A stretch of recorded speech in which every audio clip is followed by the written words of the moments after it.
दोस्तों, प्राचीन समय की बात है। एक गांव में निर्धन ब्राह्मण रहा करता। ब्राह्मण गुरुकुल में शिष्यों को पढ़ाया करता। गुरुकुल की परंपरा के अनुसार शिष्य उसके लिए गांव गांव जाकर भिक्षा मांगते और भिक्षा में जो कुछ भी मिलता उसी से ब्राह्मण परिवार का और उनके शिष्यों का गुजारा हो रहा था। अब ब्राह्मण की पत्नी को बच्चा होने वाला था। ऐसे में ब्राह्मण की पत्नी को चिंता होने लगी कि उसकी संतान का पालन पोषण इतनी गरीबी में कैसे होगा। इसी बात को लेकर वह अक्सर ब्राह्मण को उसकी गरीबी के लिए ताने मारने लगी। वह कहती कि ना जाने मुझे किन कर्मों की सजा मिली है, जो मेरा विवाह मेरे पिता ने कंगाल के साथ कर दिया। ब्राह्मण को यह बात अच्छी नहीं लगी। अपनी पति के ताने सुन सुनकर वह परेशान हो चुका था। अपनी पत्नी के तानों से परेशान होकर एक दिन ब्राह्मण ने शहर जाकर धन कमाने का फैसला लिया और अपने सबसे प्रिय और समझदार शिष्य को घर की और गुरुकुल की सारी जिम्मेदारी सौंपकर शहर चला गया। ब्राह्मण के जाने के बाद वह शिष्य अपनी सारी जिम्मेदारियां ईमानदारी के साथ निभाने लगा। आस पड़ोस के लोगों को जब ब्राह्मण के बाहर जाने का पता चला तो उन लोगों ने मिलकर ब्राह्मण के यहां अनाज और जरूरत का बाकी सामान भिजवा दिया। आश्रम में बाकी शिष्यों को ब्राह्मण का वह शिष्य शिक्षा भी देने लगा। इस तरह सब कुछ सही चल रहा था। एक रात ब्राह्मणी ने एक पुत्र को जन्म दिया। दरवाजे के पास खड़े शिष्य को जब यह बात पता चली तो उसने सोचा कि आगे क्या क्या करना है। इसके बारे में गांव के बुजुर्गों से सलाह लेनी चाहिए। वह जाने ही वाला था कि तभी एक दुबला पतला वृद्ध व्यक्ति लाठी के सहारे चलते हुए वहां आया। उसकी वेशभूषा देखकर शिष्य को लगा कि शायद यह कोई भिखारी है। शिष्य बोला, तो बाबा तुम कौन हो और आधी रात को यहां कैसे आना हो? उस वृद्ध ने जवाब दिया कि अभी यह मत पूछो कि मैं कौन हूं, मुझे कुछ काम है, बस मुझे अंदर जाने दो। शिष्य बोला कि बाबा कम से कम आप अपना परिचय तो दीजिए, और भला आप इस स्थिति में एक असहाय स्त्री के पास कैसे जा सकते हैं? शिष्य दरवाजे पर उस वृद्ध का रास्ता रोके हुए खड़ा था। फिर उस वृद्ध ने हंसते हुए जवाब दिया कि सुनो बेटा, मैं सबका भाग्य लिखने वाला विधाता हूं। आज यहां बच्चा पैदा हुआ है तो बस मैं उसी का भाग्य लिखने के लिए यहां आया हूं। इतना कहते हुए वह वृद्ध आदमी हंसते हुए शिष्य को हटाकर अंदर चला गया। जब वह बाहर आया तो उससे शिष्य ने उत्सुकतावश पूछा कि महाराज क्या लिखा है आपने मेरे गुरु भाई के भाग्य में? वह वृद्ध बोला कि आज तक विधाता ने क्या किसी को बताया है कि उन्होंने किसके भाग्य में क्या लिखा है? परंतु शिष्य भी उन्हें ऐसे ही नहीं जानने देने वाला। शिष्य ने भाग्य विधाता को कसकर पकड़ लिया और कहने लगा कि यहां से आप तभी जा पाओगे जब मुझे बता दोगे कि तुमने मेरे गुरु भाई के भाग्य में क्या लिखा है। भाग्य विधाता बोला कि तुम यही जानना चाहते हो कि मैंने तुम्हारे गुरु भाई के भाग्य में क्या लिखा है, तो मैं तुम्हें बता देता हूं। मैंने लिखा है कि यह लड़का हमेशा निर्धन ही रहेगा। इसके पास घर में एक गाय और एक बोरी अनाज के अलावा कुछ भी नहीं रहेगा। यह कितना भी परिश्रम कर ले लेकिन यह धन कभी नहीं कमा पाएगा। इतना कहते ही वह भाग्य विधाता वहां से चला गया। शिष्य को उसके इस व्यवहार पर बहुत गुस्सा आया, परंतु वह अब जा चुका था, इसलिए कुछ किया भी नहीं जा सकता। कुछ महीने बाद ब्राह्मण शहर से धन कमाकर अपने घर लौट आया। जब उसने देखा कि सब कुछ व्यवस्थित ढंग से चल रहा है तो उसे बड़ी प्रसन्नता हुई। ब्राह्मण अपने साथ काफी धन कमा कर लाया था। अब उसे किसी बात की कोई चिंता नहीं, इसलिए उसका जीवन अब हंसी खुशी से गुजरने लगा। लेकिन यह खुशी ज्यादा दिन तक नहीं टिक सकी। क्योंकि 2 साल में सारा धन खत्म हो गया और कमाई का अन्य कोई साधन न होने के कारण एक बार फिर से गरीबी आ गई। अब ब्राह्मण का परिवार फिर से पहले वाली हालत में आ गया। इस बार फिर ब्राह्मणी को बच्चा होने वाला था।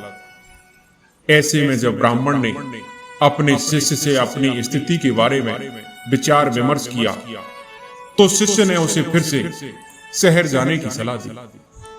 वह ब्राह्मण पहले की तरह अपनी सारी जिम्मेदारी अपने इस बुद्धिमान शिष्य के कंधों पर छोड़कर धन कमाने शहर चला गया। अब सब कुछ वैसे ही चलने लगा जैसे पहले चलता था। फिर से गांव के लोगों को पता चला कि ब्राह्मण धन कमाने शहर गया है, तो वे अनाज और जरूरी सामान दे गए। कुछ समय इसी प्रकार गुजरा। समय आने पर ब्राह्मणी की कोख से कन्या ने जन्म लिया। जब शिष्य को इस बात की खबर हुई तो वे अपनी गुरु बहन को देखने के लिए गए, लेकिन उसके पहुंचने से पहले ही वहां वही दुबला पतला वृद्ध व्यक्ति पहुंच गया था। उसको भाग्य विधाता पर गुस्सा तो बहुत आया, परंतु वह कर भी क्या सकता था। जब भाग्य विधाता बाहर निकला तो वह चेहरे पे मुस्कान लिए हुए बोला, अरे भाई, गुस्सा क्यों करते हो? मैं तो यहां बस अपना काम करने आया था। सबका अपना अपना काम है, मेरा यही काम, इसमें मैं क्या कर सकता हूं? शिष्य बोला कि अच्छा महाराज, ठीक है, मगर बताओ तो सही कि आखिर मेरी गुरु बहन के भाग्य में आपने क्या लिखा है? भाग्य विधाता बोला कि मैंने इसके भाग्य में लिखा है कि जब यह कन्या विवाह के योग्य होगी तो इसे देखने वाले तो बहुत आएंगे, लेकिन इस लड़की का विवाह नहीं होगा। यह जीवन भर कुंवारी ही रही।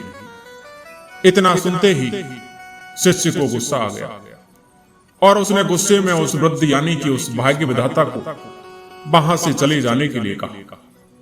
वह वृद्ध पहले की ही भांति मुस्कुराकर वहां से चला गया, लेकिन उस शिष्य के मन को अशांति दे गया। वह शिष्य अब सोच में पड़ गया कि अगर यह सच में भाग्य विधाता है तो उसके गुरु भाई और गुरु बहन का भविष्य क्या होगा। धीरे धीरे समय बीतने लगा।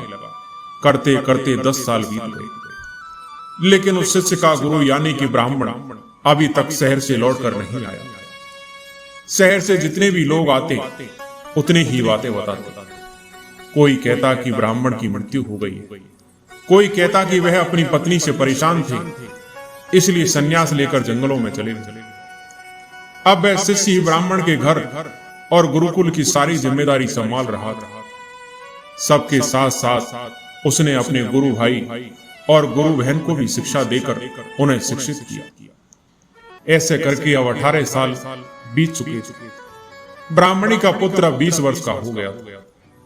शिष्य को लगने लगा कि अब उसका गुरु भाई गुरुकुल की व्यवस्था संभालने लायक हो गया है। यही विचार करके शिष्य ने अपनी सारी जिम्मेदारी गुरु भाई को देकर वहां से विदा लेना चाहा। ब्राह्मणी ने, उसके पुत्र और पुत्री ने उस शिष्य को रोकने का बहुत प्रयास किया, मगर सब व्यर्थ था। शिष्य जब जा रहा था तब गुरु भाई उसे छोड़ने कुछ दूर तक उसके साथ गया।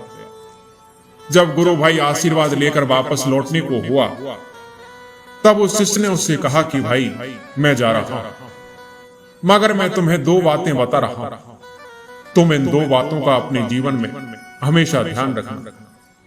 तुम कभी भी अपने घर पर अनाज से भरी हुई बोरी और दूध देने वाली गाय मत रखो। अगर तुमने ये दोनों रखे तो तुम सारा जीवन निर्धनी रहो। दूसरा, जब भी कोई व्यक्ति तुम्हारी बहन के विवाह के संबंध में बात करने आए तो उन्हें सोने की मोहरें लेकर आने को बोलना, और जब तक वे सोने की मोहरें तुम्हें ना देते तब तक अपनी बहन उन्हें मत दिखाना। उस लड़के ने वैसा ही करने का वादा उस शिष्य से किया और वापस आश्रम लौट आया। अगले ही दिन गांव के एक पुरोहित ने एक दुधारू गाय और 1 बोरी अनाज उस लड़के के घर भिजवा दिया। उस लड़के ने कुछ देर बाद ही उस गाय को और उस अनाज को किसी और को बेच दिया। उसके अगले दिन फिर से किसी ने एक बोरी अनाज और एक दुधारू गाय भेजी। लड़के ने फिर वैसा ही किया। अब तो रोज उस लड़के के घर एक बोरी अनाज और दूध देने वाली गाय दान स्वरूप आने लगी। लड़का उन्हें अपने फायदे के अनुसार बेचता गया। इससे उसका भाग्य बदल गया और वह जल्दी ही अमीर हो गया। थोड़े ही दिनों में उसकी बहन के विवाह की उम्र भी हो गई। विवाह के लिए कई लोग लड़के से संपर्क करने लगे। उसकी बहन को जो भी देखने आता वह लड़का उनसे शिष्य के बताए अनुसार कुछ स्वर्ण मुद्राएं ले लेता। इस तरह वह और भी धनी हो गया। उनका जीवन सुखमय हो गया। इसी तरह कई साल बीत गए।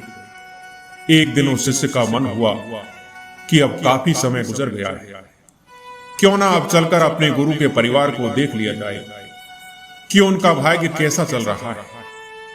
इसी विचार के साथ वह वहां से चल दिया। अभी वह गांव के बाहर ही पहुंचा था कि उसे वही दुबला पतला वृद्ध व्यक्ति एक गाय और एक बोरी अनाज और पोटली में कुछ मुद्राएं ले जाते हुए दिखा। वह शिष्य उसे पहचान गया और उसे आवाज लगाते हुए बोला, अरे महाराज, कहां जा रहे हो? उस वृद्ध ने उसकी आवाज सुनी, उसकी ओर देखा और गुस्से में ऊंची आवाज में बड़बड़ाना शुरू कर दिया। देख लो, यह सब तुम्हारा ही क्या धरा है। रोज एक दूध देने वाली गाय, एक बोरी अनाज और कुछ मुद्राएं देते देते मेरी तो पीठ ही दुखने लगी। दिमाग काम नहीं करता है कि तुम्हारे इस चक्रव्यूह से कैसे निकले। उस वृद्ध व्यक्ति की बात सुनकर शिष्य बोला कि महाराज, भाग्य तो आप स्वयं लिखते हैं, फिर भला मैं आपको किसी भी चक्रव्यूह में कैसे फंसा सकता हूं। भाग्य विधाता बोले कि बेटा, मैं तेरी बुद्धि से हार चुका हूं, मेरी सहायता कर और मुझे इस झंझट से निकाल। शिष्य बोला कि झंझट से निकलना है तो आप उन दोनों की भाग्य की रेखाएं मिटा दीजिए। आप तो जानते ही हैं कि यह कलयुग है। आज का इंसान स्वयं अपनी बुद्धि से अपना भाग्य बनाता है।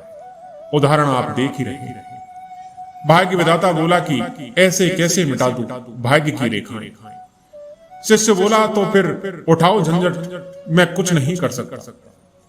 भाग्य विधाता बोला, अरे नहीं बेटा, मेरा कुछ ख्याल करो, मैं कब तक इसी काम में फंसा रहूंगा। शिष्य बोला कि मैं भी मजबूर हूं महाराज, मैंने अपने गुरु को वचन दिया है कि उनके परिवार का ख्याल रखूंगा। ऐसे में उनका साथ कैसे छोड़ दूं? वैसे भी इस दुनिया में कुछ पाने के लिए कुछ खोना ही पड़ता है, और फिर मुझे विवाह भी करना है। अगर आप मेरी बात मान लें तो आपको अपनी समस्या का हल मिल जाएगा। कुछ देर सोच विचार करने के बाद भाग्य विधाता ने एक दूध देने वाली गाय, अनाज की बोरी और मुद्राओं की पोटली उस शिष्य को दी और बोला, लो मिटा दी उनकी भाग्य की रेखाएं। तुम्हें उनका जैसा भी भविष्य बनाना है बना लो, मैं कोई रुकावट नहीं डालूंगा। लेकिन हाँ, मेरी एक विनती है कि इस बारे में तुम किसी को बताना नहीं तो कोई भी मेरा आदर नहीं करेगा, किसी को मेरा भय नहीं रहेगा, जिसके कारण कोई मुझे याद नहीं करेगा। इतना कहते हुए वह वृद्ध व्यक्ति वहां से चला गया, जो खुद को भाग्य विधाता बता रहा था। दोस्तों, ये कहानी हमें यही संदेश देती है कि यदि आप अपने लक्ष्य को पाने के लिए पूरी तरह से समर्पित हैं, तो ऐसी कोई चीज नहीं जो आप हासिल नहीं कर सकते। दोस्तों, किसी ने खूब ही कहा है, खुद ही को कर बुलंद इतना कि हर तकदीर से पहले खुदा बंदे से पूछे, बता तेरी रजा क्या है। दोस्तों, आज की कहानी यहीं समाप्त होती है। मैं उम्मीद करता हूं कि आपको ये कहानी जरूर पसंद आई। कहानी पसंद आई हो तो वीडियो को लाइक और सब्सक्राइब जरूर करें। धन्यवाद।